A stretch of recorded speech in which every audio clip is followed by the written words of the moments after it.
بدعة وكل بدعة ضلالة وكل ضلالة في النار. أعوذ بالله من الشيطان الرجيم. لقد كان لكم في رسول الله أسوة حسنة. تمام قسم کی تعریفات اور حمد و ثنا اللہ مالک الملک کے لیے ہیں، جو تمام کائنات کے خالق، مالک اور رازق ہیں، جو اپنے بندوں پر بے شمار انعامات کرنے والے ہیں، جو ہمیشہ سے ہیں اور ہمیشہ ہی رہیں گے، نہ جن کی ذات میں کوئی شریک ہے نہ جن کی صفات میں کوئی شریک ہے۔ حمد و ثنا کے بعد لاکھوں کروڑوں درود و سلام ہوں اس ہستی اقدس و مقدس پر کہ جن کا نام نامی اور اسم گرامی حضرت محمد رسول اللہ صلی اللہ علیہ وآلہ وسلم ہے، جنہیں تمام کائنات کا ہادی، رہنما، مقتدا، پیشوا، رہبر، امام بنا کر بھیجا گیا، اور جن کے قلب اطہر پر اللہ رب العزت نے اپنی آخری کتاب حمید کو نازل فرمایا۔ حمد و ثنا اور درود و سلام کے بعد لاکھوں رحمتیں ہوں آپ کے صحابہ پر، امت کے ادیبوں پر، شہیدوں پر، واعظین پر، مبلغین پر، محدثین پر، کہ جن کی وجہ سے اسلام ٹھیک اور مکمل حالت میں ہم تک پہنچا۔ معزز سامعین گرامی قدر، دور حاضر میں ایک بہت بڑا فتنہ جو ہمارے معاشرے کے اندر موجود ہے وہ یہ ہے کہ لوگ کہتے ہیں میری بات مانو، میری بات مانو، میرے امام کی مانو، میرے فقہ کی پیروی کرو، اس کو چھوڑو اس کی مانو، اس کی چھوڑو اس کی مانو۔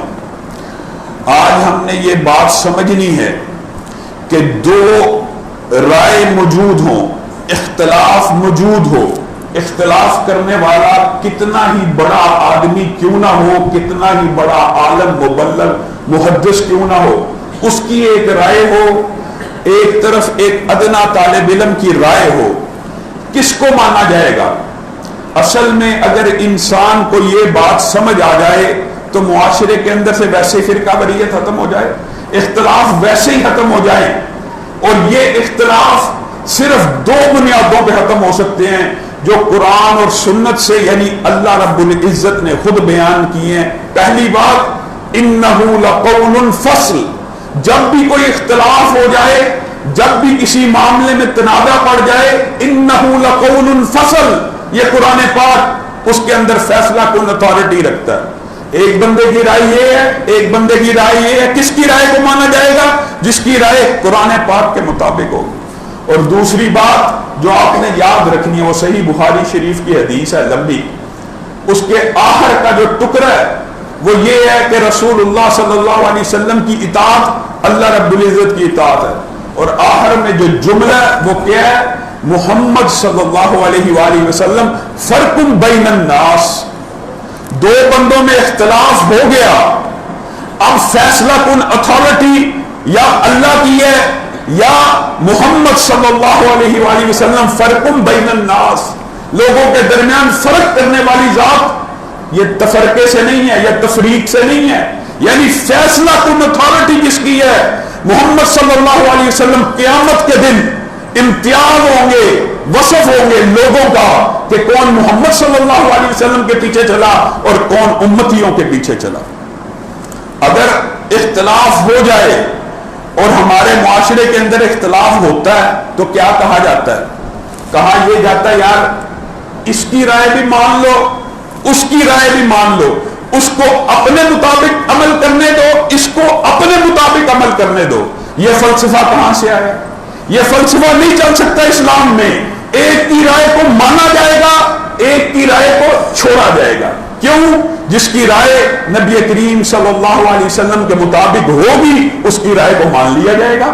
یہ نہیں ہو سکتا کہ دو آراء دونوں ہی شریعت کے عین مطابق ہوتا ہے کئی مرتبہ کہ ایک حدیث سے دو مفاہیم نکلتے، لیکن بالعموم بات ہو رہی ہے۔ یہ نہیں ہو سکتا کہ ایک بندہ کے صبح ہے، ایک بندہ کے شام ہے، ایک کی بات کو مانا جائے گا۔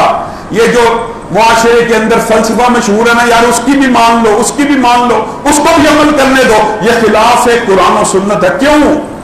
اوس بن مالک کہاں پہ موجود ہیں؟ مصر کے اندر موجود ہیں، ان کی موجودگی کے اندر آرڈیننس آ رہا ہے کس کا؟ حضرت عمر کا۔ کون ہے؟ خلیفۃ المسلمین، خلیفہ راشد، اتنے بڑی سلطنت کے سپہ سالار آرڈیننس بھیج رہے ہیں، پوری سلطنت کے قاضیوں کو، ججوں کو کیا آرڈیننس بھیجا؟ آرڈیننس کے اندر لکھا ہوا ہے، صحیح حدیث کے الفاظ ہیں، کسی انسان کا ہاتھ تلف ہو جائے، یعنی یہ ہاتھ ضائع ہو جائے، لڑائی جھگڑے میں، مار کٹائی میں ایک ہاتھ ضائع ہو جائے، اس کی دیت کتنی ہوگی؟ 50 اونٹ اس کی دیت ہے۔ حدیث صحیح ہے۔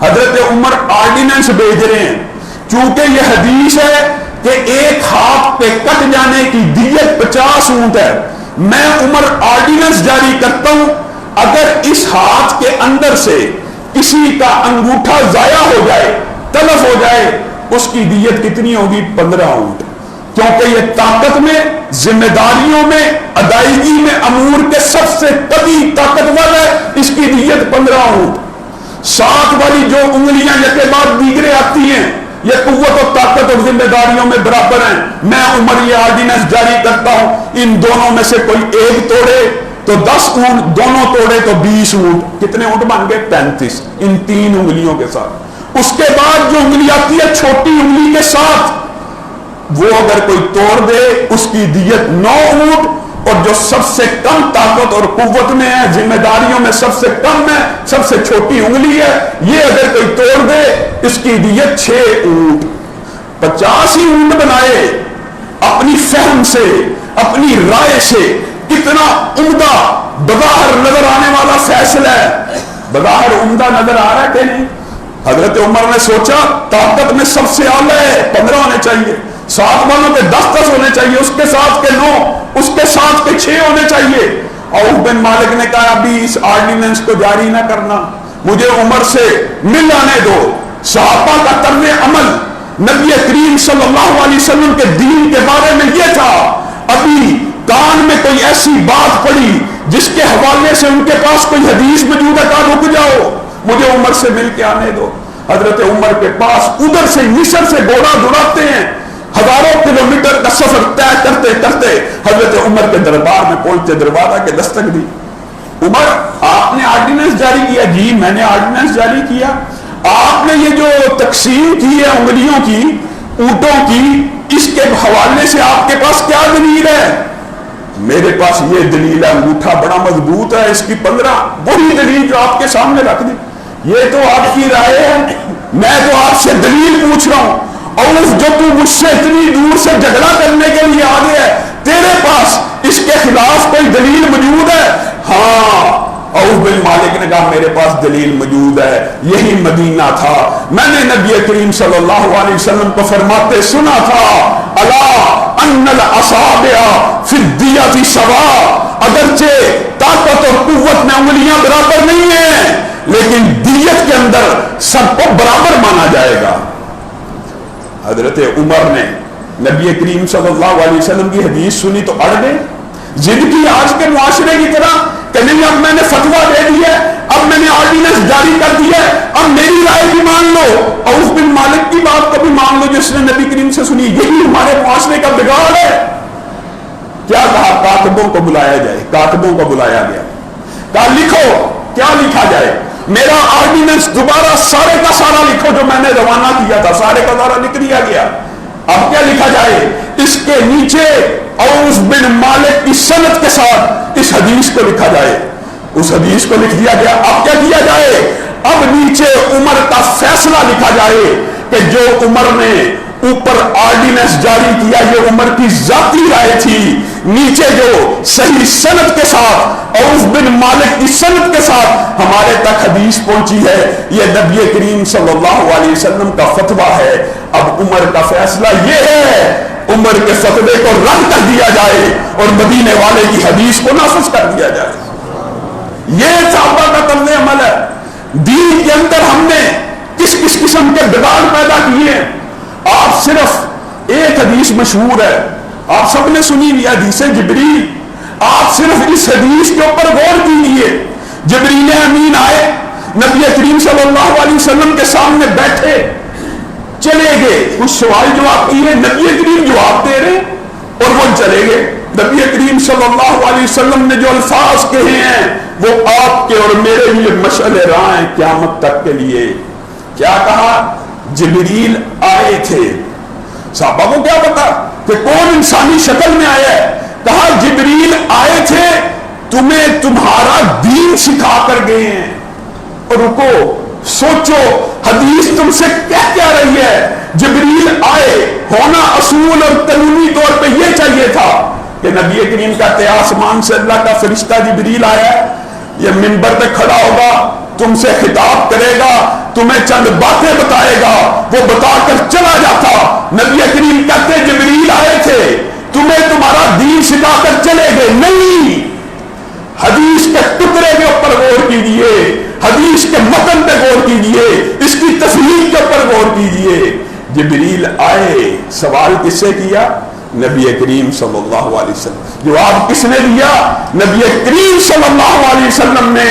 جبریل تمہیں تمہارا دین سکھا کے گئے ہیں. کیا دین سکھا کے گئے ہیں؟ کہ دین اور شریعت صرف اسلام میں وہ ہے جو نبی محترم کے پیارے ہونٹوں سے ادا ہو جائے. یہ نہیں جبریل بھی آسمان سے نازل ہو جائیں, منبر رسول پہ کھڑے ہو کے تقریر کر دیں, دین تب تک نہیں بن سکتا جب تک نبی محترم کے پیارے ہونٹوں سے ادا نہیں ہو جاتا. نبی کریم اس کے اوپر مہر تصدیق کو سبق نہیں کر دیتے. آپ اور میں نے دین کو کیا سمجھ لیا ہے کہ جو امتی کا قول ہے وہی دین بن جائے گا. یہ دین نہیں ہے.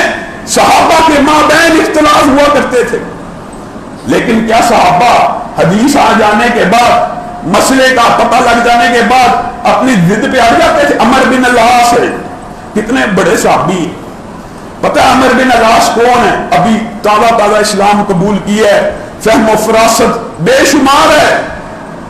نبی کریم صلی اللہ علیہ وسلم کے پاس ایک مقدمہ آیا, نبی کریم نے کہا اس کا فیصلہ عمر آپ کیجئے. آقا آپ کی موجودگی میں عمر فیصلہ کرے, حق میرا ہے, لیکن آپ کو فیصلہ کرنے کا اختیار تفویض کرتا ہوں. اتنے بڑے جلیل القدر صحابی ہیں, ایک علاقے کے حاکم ہیں, وہاں پہ طاعون پھیل گیا, طاعون کی بیماری.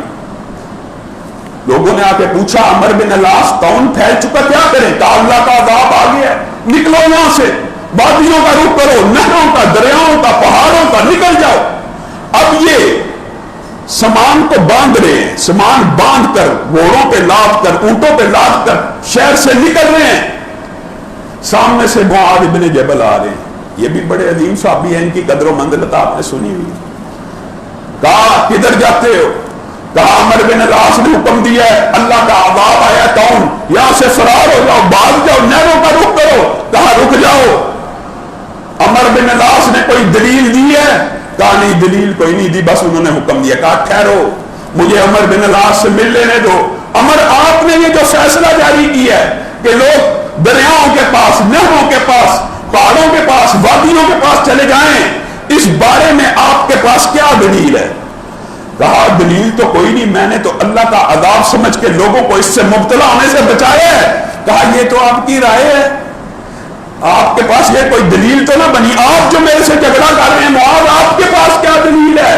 کہا ہاں میرے پاس دلیل موجود ہے. میں نے نبی کریم صلی اللہ علیہ وسلم سے یہ بات سنی تھی, جس علاقے میں طاعون پھیل جائے اس علاقے کے رہنے والے وہاں سے فرار مت ہوں, اور ہاں جس علاقے میں طاعون ہو باہر ارد گرد کے رہنے والے اس علاقے میں مت داخل ہو.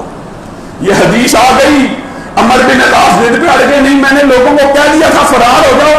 کہا معاذ بن جبل نے مجھے سیدھا کر دیا, میری اصلاح کر دی, میں وہی فتوے کو نافذ کرتا ہوں جو رسول اللہ صلی اللہ علیہ وسلم کا فتویٰ. صحابہ کے مابین کبھی اختلاف کا ہو جانا, یہ اختلاف کا ہو جانا اچنبے کی بات نہیں ہے.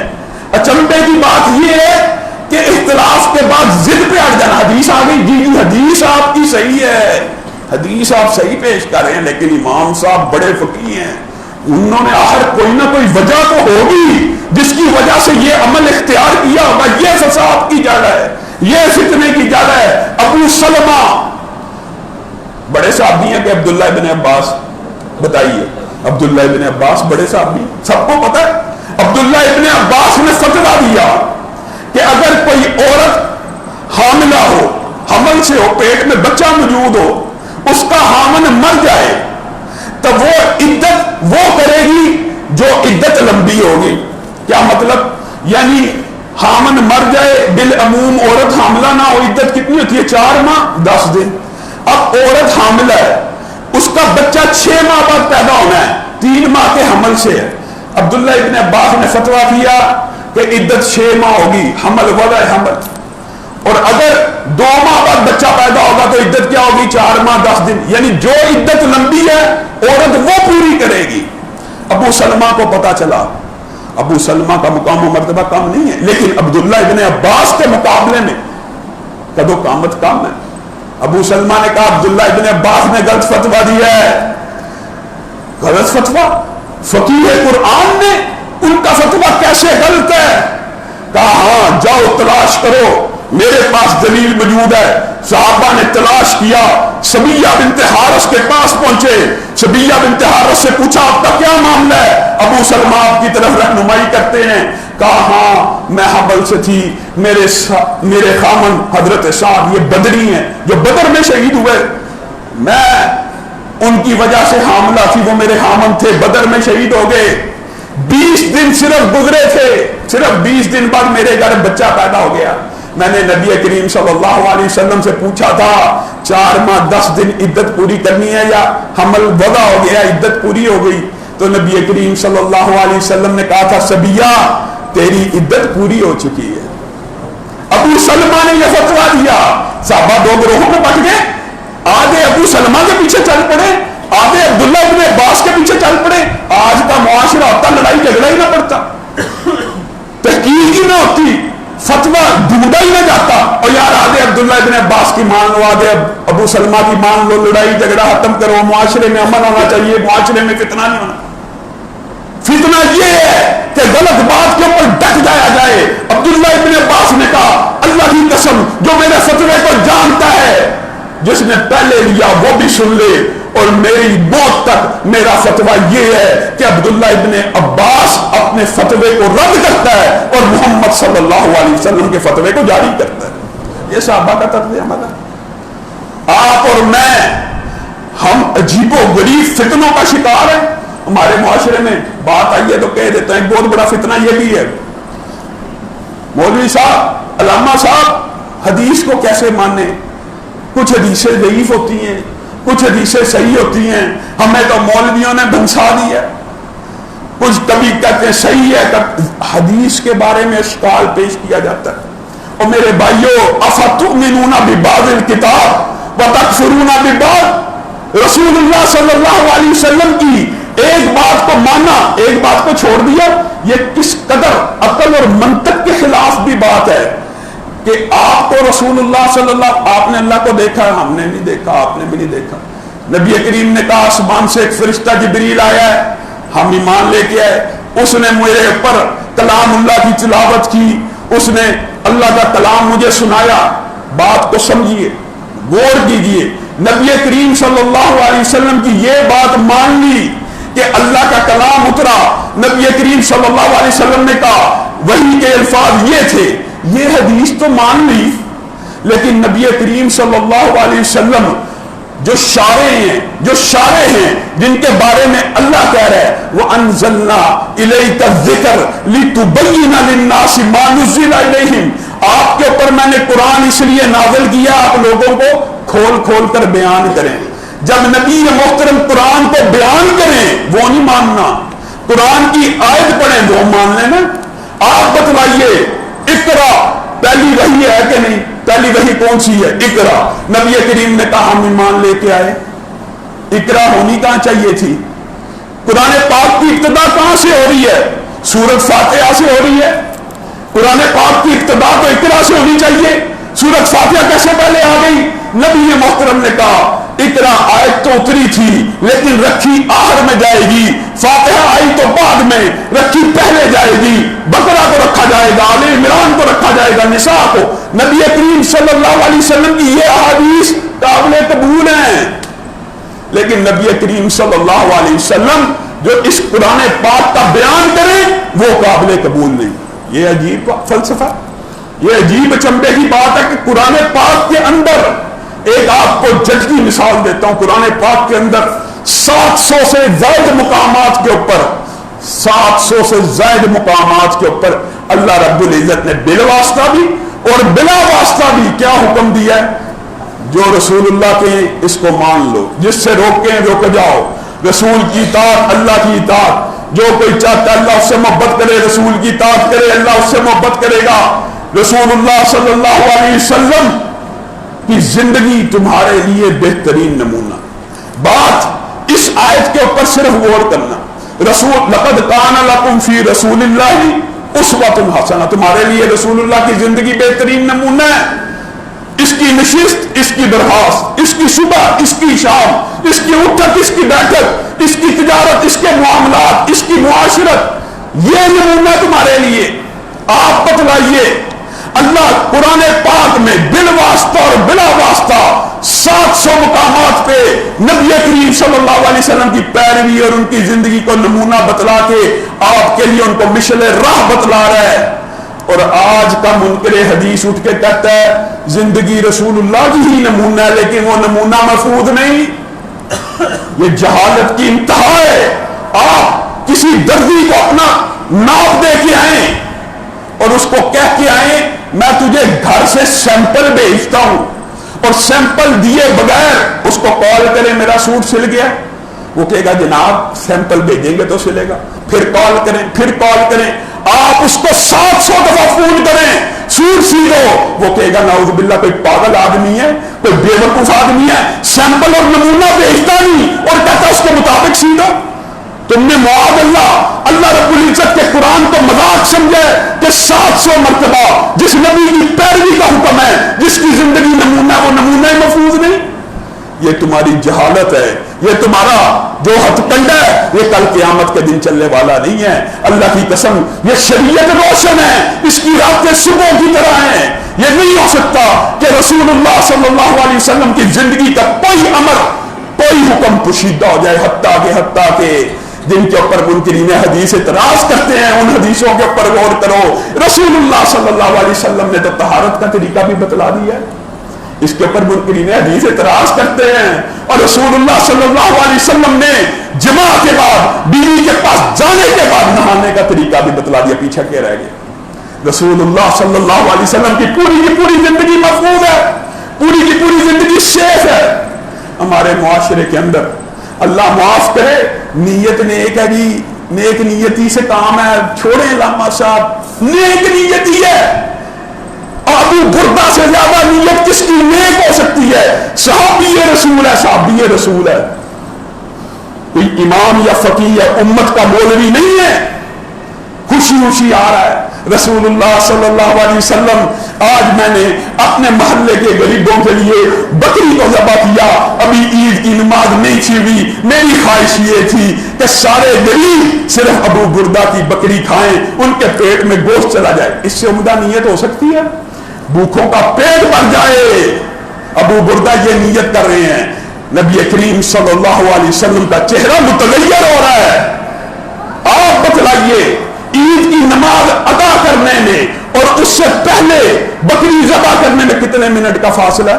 5 یا 7 منٹ میں آج کل کئی لوگ 2 منٹ میں بھی 2 رکعتیں پڑھ لیتے ہیں۔ 2 یا 5 منٹ کا صرف فرق ہے۔ 2 رکعتیں ادا کرنے سے پہلے بکری ذبح کی ہے، نبی کریم صلی اللہ علیہ وسلم نے کہا ابو بردہ تیری بکری گوشت کی بکری ہے، اگر تو چاہتا ہے تو اللہ کے راستے میں قربانی کرے تو محمد صلی اللہ علیہ وسلم کے ساتھ 2 رکعتیں پڑھ اور پھر اللہ کی راہ میں قربانی کر، یہ تیرا گوشت صدقہ ہو گیا۔ خلاف سنت جتنی مرضی عمدہ نیت ہو وہ عمل قابل قبول نہیں۔ ابو بردہ سے اچھی نیت ہو سکتی ہے کسی کی؟ یہ سنتیں ہی ہوتی ہیں جی، فرض تھوڑی ہوتا ہے۔ سنت کو چھوڑ بھی دیا جائے کیا حرج ہے؟ خلاد ابن رافع کا واقعہ غور کرنا، اللہ کی قسم کسی کے اوپر طنز کرنا مقصود نہیں ہے۔ خلاد نبی کریم صلی اللہ علیہ وسلم کو آگے سلام کر رہے ہیں، نبی کریم سلام کا جواب دے رہے ہیں، لیکن کیا کہہ رہے ہیں؟ ارجع فصلی فإنک لم تصلی، ارجع فصلی فإنک لم تصلی۔ 3 مرتبہ آئے، 3 مرتبہ سلام کیا، 3 مرتبہ نبی کریم نے کہا چلے جائیے آپ نے نماز نہیں پڑھی، چلے جائیے آپ نے نماز نہیں پڑھی۔ وہ پھر 2 رکعتیں پڑھ کے آ رہے ہیں، پھر نبی کریم کہہ رہے ہیں آپ نے نماز نہیں پڑھی، بار بار آ رہے ہیں، بار بار روکا جا رہا ہے کہ آپ نے نماز نہیں پڑھی۔ کیا چیز چھوڑ کے آئے ہیں؟ بتائیے، غور کیجیے۔ آج سنتوں کو معمولی سمجھنے والے لوگ اس بات کے اوپر غور کریں۔ حدیث کی تحقیر معاشرے میں عام ہے، سنت رسول کی اہمیت کم کرنا معاشرے میں عام ہے۔ کیا چیز چھوڑے تھے؟ کہا اس سے بہتر نماز میں نہیں پڑھ سکتا، مجھے بتلائیے میرے پہ حامی کیا ہے؟ کہا خلاد جب رکوع کیا کر تو اطمینان بھی کیا کر۔ ابھی رکوع میں جاتا ہے، رکوع سے سر اٹھا لیتا ہے، جب سجدے میں جاتا ہے اطمینان بھی کیا کر، پیٹھ کو سیدھا کیا کر، ابھی سجدہ پورا نہیں ہوتا سر اٹھا لیتا ہے۔ بتائیے یہ جو اعتدال ہے، یہ جو سکون ہے، یہ سنت ہے کہ کیا ہے؟ یہ صرف سنت ہے، یہ صرف سنت ہے۔ بتائیے فقہ کا حکم لگائیے، بڑے بڑے جو منہ شدافیاں کرتے ہیں فقی حکم لگائیں، اعتدال نماز کے اندر سنت ہے کہ نہیں ہے؟ اس سنت کو ترک کیا۔ نبی کریم صلی اللہ علیہ وسلم نے کہا تیری نماز ہی نہیں ہوئی۔ اور یہ بات میں اپنی طرف سے نہیں کہہ رہا، حضرت حذیفہ بن یمان کے سامنے ایک تابعی جلیل القدر نماز پڑھتا ہے۔ حذیفہ نے کہا ادھر آئیے، آپ کتنے عرصے سے یہ نماز پڑھ رہے ہیں؟ کہا 40 برس بیت چکے ہیں، میں اسی طرح نماز پڑھتا ہوں۔ حضرت حذیفہ بن یمان، میں مولوی فتویٰ نہیں دے رہا، حضرت حذیفہ بن یمان صحابی رسول کس کو کہہ رہے ہیں؟ تابعی کو۔ بعد میں کہا وہ بھی صحابی تھے، اس کو کیا کہہ رہے ہیں؟ آپ اگر 40 سال سے اس طرح نماز پڑھ رہے ہیں تو میرے بھائی آپ نے ایک نماز بھی ادا نہیں کی۔ وہ کام کے رہ گئے کہ حذیفہ آپ یہ کیا کہہ رہے ہیں؟ کہا اللہ کی قسم، نبی کریم صلی اللہ علیہ وسلم کے پاس ایک صحابی آئے تھے، نبی کریم کے سامنے انہوں نے اسی طرح نماز تیز تیز پڑھی تھی۔ نبی کریم ان کو کہہ رہے تھے آپ نے نماز نہیں پڑھی، پلٹ جائیے دوبارہ نماز کو ادا کیجیے۔ میں آپ کو نصیحت کرتا ہوں اگر 40 برس اس طرح پڑھی ہے توبہ کیجیے، نماز کو اعتدال اور سکون کے ساتھ پڑھیے، ورنہ میرا فتویٰ حذیفہ بن یمان کہہ رہے ہیں سن لیجیے، آپ کو قیامت کے دن امت محمدیہ سے نہیں اٹھایا جائے گا۔ نبی کی سنت چھوڑ دو۔ نبی نے کہا صلو کما رأیتمونی اصلی، نماز اس طرح پڑھو جس طرح میں نے پڑھی۔ نہیں یار ٹھیک ہے یہ نہ بھی کیا جائے رفع دین کے بغیر بھی، یہ سنت ہی ہے نا، کیا ہو گیا ہے؟ یہ کہاں سے فلسفہ ہے؟ نبی محترم نے زندگی میں ایک مرتبہ حج کیا ہے، سارے امور حج کے سیف محفوظ۔ نبی کریم صلی اللہ علیہ وسلم نے 12-13 برس نماز پڑھی ہے، 5 وقت کی، صحابہ کے سامنے، ایک مرتبہ نہیں، اعلانیہ گھر کے اندر نہیں، سامنے اوپن۔ 13 سال کی نماز محفوظ نہیں، یہ فتنہ معاشرے میں، یہ اشکالات معاشرے میں آپ نے پھیلائے ہوئے ہیں۔ اللہ کی قسم نبی کریم کی نماز کا ہر حصہ، ہر جز اسی طرح محفوظ ہے جس طرح باقی دین محفوظ ہے۔ یہ فلسفہ معاشرے کے اندر آئیے، بات تو کہہ دیتا ہوں، دکھ ہوتا ہے کئی مرتبہ۔ ہدایہ کی شرح کفایہ، ایک طرف تو یہ نماز ہے، اب دیکھیے سنت کی اہمیت کہ 40 برس بھی پڑھی جائے قبول نہیں۔ اور سنن نسائی کی حدیث پتہ کیا؟ جس نے اس طرح وضو کیا جس طرح رسول اللہ صلی اللہ علیہ وسلم نے کیا، جس نے اس طرح وضو کر کے صرف 2 رکعت ویسے ادا کی جس طرح نبی کریم صلی اللہ علیہ وسلم نے ادا کی ہے، وہ گویا ایسے ہو جائے گا جس طرح آج ہی ماں کے پیٹ سے پیدا ہوا ہے۔ سنت کے مطابق صرف 2 رکعت انسان کے گناہوں کو معاف کرنے والی، اور سنت کے خلاف 40 برس کی نمازیں اگر تابعی کی بھی ہوں قبول نہیں ہے۔ ہدایہ کی شرح کے اندر معاذ اللہ لکھتے ہیں، میں تان و تشنیع دینا نہیں چاہتا، صرف اپنے حنفی بھائیوں کی بھی اصلاح کے لیے کہہ رہا ہوں۔ کفایہ میں جو الفاظ لکھے اپنی طرف سے نہیں کہوں گا، صرف ترجمہ پڑھوں گا۔ حدیث لے کے آ رہے ہیں، حدیث کہہ رہے ہیں صحیح، حدیث لے کے آ رہے ہیں حدیث صحیح، حدیث لے کے آ رہے ہیں حدیث صحیح، متعدد حدیثیں لے کے آ رہے ہیں صحیح صحیح صحیح صحیح۔ حدیث بھی کیا ہے آپ کو پتہ ہونا چاہیے، کیا حالت احرام کے اندر کوئی بندہ فوت ہو جائے، حالت احرام میں کوئی بندہ فوت ہو جائے تو نبی کریم صلی اللہ علیہ وسلم نے فرمایا اس کے سر کو مت ڈھانپنا، کیوں؟ یہ کل قیامت کے دن اٹھے گا تو کہے گا لبیک اللہم لبیک، اسی حالت میں اٹھایا جائے گا۔ کفایہ کا شرح لکھ رہا ہے ہدایہ کی، اور لکھ رہا حدیث صحیح ہے، حدیث صحیح ہے۔ اینڈ پہ نتیجہ کیا نکالتا ہے؟ متعدد حدیثیں صحیح لا کے ہمارا مذہب اس حدیث کے خلاف ہے، نعوذ باللہ۔ یہ کون سا مذہب ہے؟ جو حدیثوں کے خلاف ہے. آگے بات تلخ ہو جاتی ہے. جملہ لکھا ہوا ہے 14 برس گزر گئے مجھے اس حدیث کا جواب تلاش کرتے ہوئے. دکھ اور افسوس کی بات ہے کہ نہیں؟ حدیث سن کے اطاعت کرنے کی بجائے جواب تلاش کیا جا رہا ہے، اس کا جواب تلاش کیا جا رہا ہے. اہل سنت کا اور دکھ اور افسوس ہے کئی مسئلے اجماعی نوعیت کے ہیں. اہل سنت کا اجماع ہے ہر وہ نکاح جس کی نیت طلاق کے اوپر اور باطل ہے وہ نکاح متع ہے. چاہے 1 گھنٹے کا کیا جائے طلاق کی نیت ہے، چاہے 1 دن کا کیا جائے طلاق کی نیت ہے، چاہے 1 سال کا کیا جائے طلاق کی نیت ہے. نکاح متع ہے، باطل ہے. پورے اہل سنت کے نزدیک نکاح متع حرام ہے کہ نہیں؟ یعنی طلاق کی نیت پہ کیا جانے والا نکاح حرام. اہل سنت کا، فقہ حنفی کا، اہل حدیث کا، سب کا اتفاق ہو گیا. لیکن ادھر سے طلاق ہوئی ادھر سے حلالہ جائز ہو گیا. نعوذ باللہ. حلالہ کس نیت پہ کیا جاتا ہے؟ طلاق کی نیت پہ کیا جاتا ہے. حلالہ تو میرے حنفی بھائیوں متع سے زیادہ کبھی فعل ہے. اور احناف میں سے 2 گروہ یہ بھی یاد رکھیں، ایک حلالے کو حرام ہی سمجھتے ہیں، بات صحیح بتانی چاہیے. ایک گروہ ایسا ہے جو قدرتی صرف اس واقعے کے اوپر اگر اتفاقاً کسی کے ساتھ شادی ہو جائے اس کا قائل ہے. لیکن ایک گروہ علی الاعلان حلالے کا قائل ہے. حلالہ تو متع سے زیادہ سنگین ہے. ابھی پہلے حامد کی عدت میں ہے، دوسرے سے نکاح ہو گیا، دوسرے حامد نے بھی طلاق دی، اس کی عدت میں ہے، اس کی عدت میں پہلے حامد سے دوبارہ نکاح ہو گیا. یہ تو متع سے زیادہ سنگین عمل ہے. دین اور شریعت کو مذاق بنایا ہوا ہے. اللہ کے نبی نے کہا لعنت ہے حلالہ کرنے والے اور کروانے والے کے اوپر، وہ سانڈ کی طرح ہے. نعوذ باللہ. تنبیہ مثال دی ہوئی. لیکن اچھا ایک مولوی صاحب افسوس اور دکھ کی بات ہے کہتا لعنت ہی ہے نا حرام کو ان سے. یہ عجیب بات ہے. یعنی لعنت ہی ہے نا حرام تو نہیں. نعوذ باللہ. یہ وہی فلسفہ ہے جو متجددین نے پیش کیا کہ یہ جو شراب کو قرآن پاک میں عمل شیطان کا ہے، حرام کہاں کا ہے؟ نعوذ باللہ. شیطان کا کام ہے بس. اس طرح کے فلاسفر، اس طرح کے مفکر جب معاشرے میں پیدا ہو جائیں پھر حدیث کی حجیت کے اوپر، وحی کی آفاقیت کے اوپر یہ لوگ حملہ کرتے ہیں. اور لوگوں نبی کریم صلی اللہ علیہ وسلم آپ کے اور میرے مابین فرق کرنے والے ہیں. کوئی بھی اختلاف ہو جائے کسی بھی معاملے کے اندر 2 آراء پائی جائیں تو کس کی طرف جایا جائے گا؟ جس کی رائے قرآن اور سنت کے مطابق ہوگی. حضرت حسن بصری 40 سے زائد صحابہ کے شاگرد ہیں. ایک جگہ چلے گئے درس دینے، وہاں پہ کسی بندے نے سوال ایسا کر دیا جس کے بارے میں ان کے پاس حدیث موجود نہیں ہے. کہا امام اور اس کا مقتدی صرف 2 ہوں تو امام کس سائڈ پہ کھڑا ہوگا؟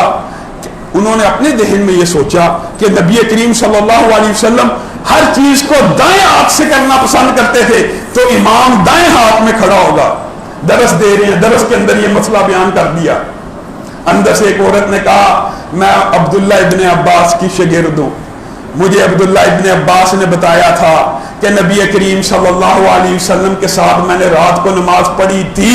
میں نے نبی کریم کو دایاں لے کر، یعنی امام دائیں ہو، میں نے نماز ان کے ساتھ کھڑا ہو گیا، نبی کریم نے مجھے پکڑا اور اپنی الٹی طرف کر دیا. حسن بصری ضد پہ اڑ گئے. کیا کہا؟ دین سکھانے کے لیے آیا تھا لیکن اللہ کی قسم ایک عورت سے دین سیکھ کے جا رہا ہوں، اپنا فتویٰ واپس لیتا ہوں اور نبی کریم صلی اللہ علیہ وسلم کے فتوے کو جاری کرتا ہوں. یہ صحابہ کا طرز عمل ہے. حضرت امام مالک نے اسی لیے کہا تھا، عمر بھائی کتنا کب تک ٹائم ہے؟ 1:30 بجے. امام مالک نے اسی لیے کہا تھا کہ سنت رسول سفینت نوح ہے. حضرت نوح کا سفینہ ہے جو اس کشتی پہ چڑھ گیا صرف وہی بچ سکتا ہے.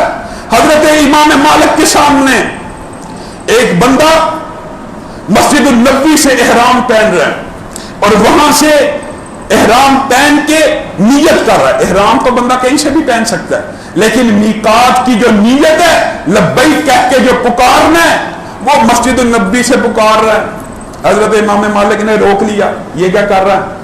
کہا میں نے بڑی سرچ کی ہے، میں نے بڑی تحقیق کی ہے، ذی الحلیفہ کی مجھے میقات کی یعنی ذی الحلیفہ جو لوگ مدینہ جاتے ہیں وہاں پہ جو دوسرا عمرہ کرنا چاہیں وہ ذی الحلیفہ کے مقام پر جس کو ابیار علی بیر علی ابیار علی کے نام سے یاد کیا جاتا ہے وہاں سے احرام پہنتے ہیں وہاں سے نیت کرتے ہیں کہتے ہیں ذی الحلیفہ کے مقام کی میرے نظر میں احرام پہننے کے علاوہ کوئی فضیلت موجود نہیں ہے تو میں نے یہ سوچا میں اس مسجد النبی سے احرام پہنوں جس مسجد النبی کے اندر آسمان سے روضۃ من ریاض الجنہ نبی کریم کے گھر اور منبر کے مابین کا ٹکڑا آسمان سے آیا ہے جنت کا ٹکڑا ہے اس کی بڑی فضیلت ہے میں یہاں سے احرام باندھنا چاہتا ہوں اچھا اور تیرے پاس کیا دلیل ہے جی اس مسجد کے اندر پڑھی گئی نماز 1000 نماز سے زیادہ افضل ہے اچھا اور کیا فضیلت ہے یہ جی مدینہ ہے اس کے اندر ٹاؤن نہیں آ سکتا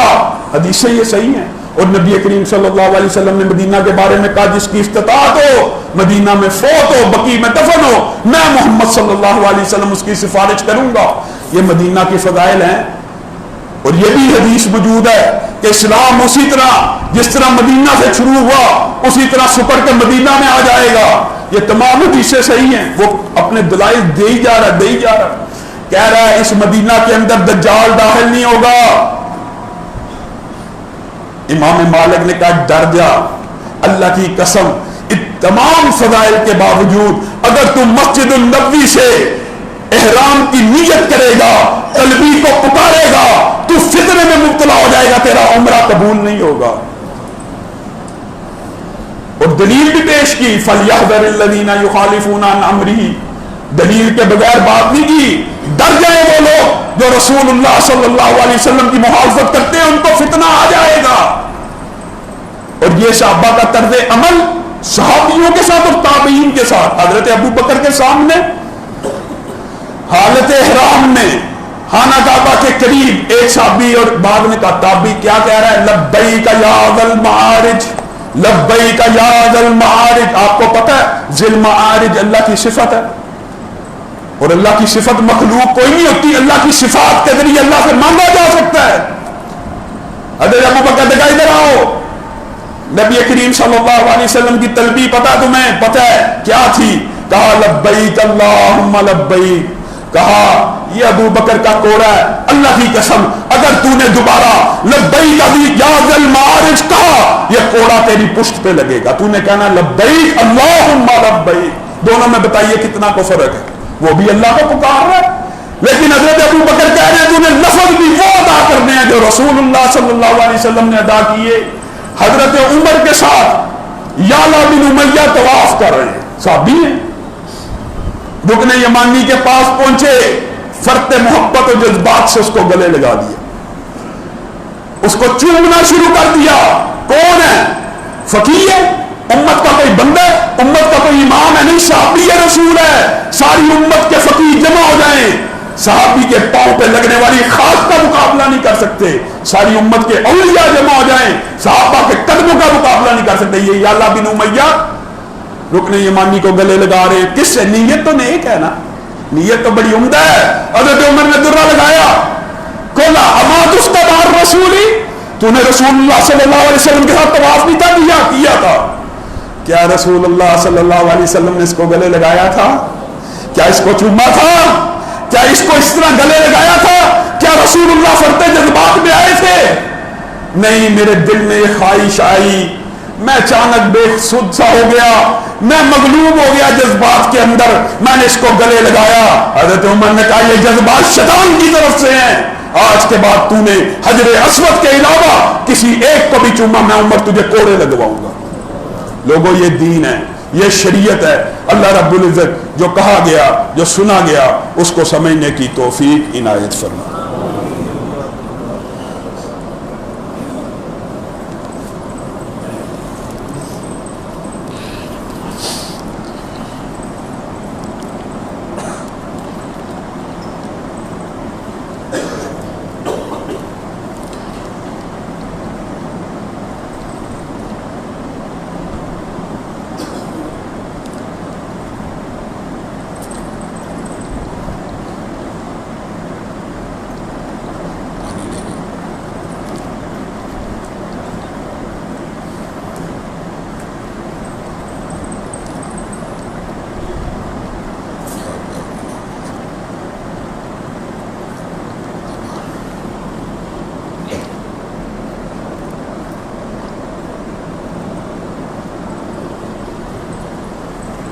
إن الحمد لله نحمده ونستعينه ونستغفره ونؤمن به ونتوكل عليه ونعوذ بالله من شرور أنفسنا ومن سيئات أعمالنا من يهدي الله فلا مضل له ومن يضلله فلا هادي له وأشهد أن لا إله إلا الله وأشهد أن محمدا عبده ورسوله أما بعد فإن خير الحديث كتاب الله وخير الهدي هدي محمد صلى الله عليه وسلم وشر الأمور محدثاتها وكل محدثة بدعة وكل بدعة ضلالة وكل ضلالة في النار.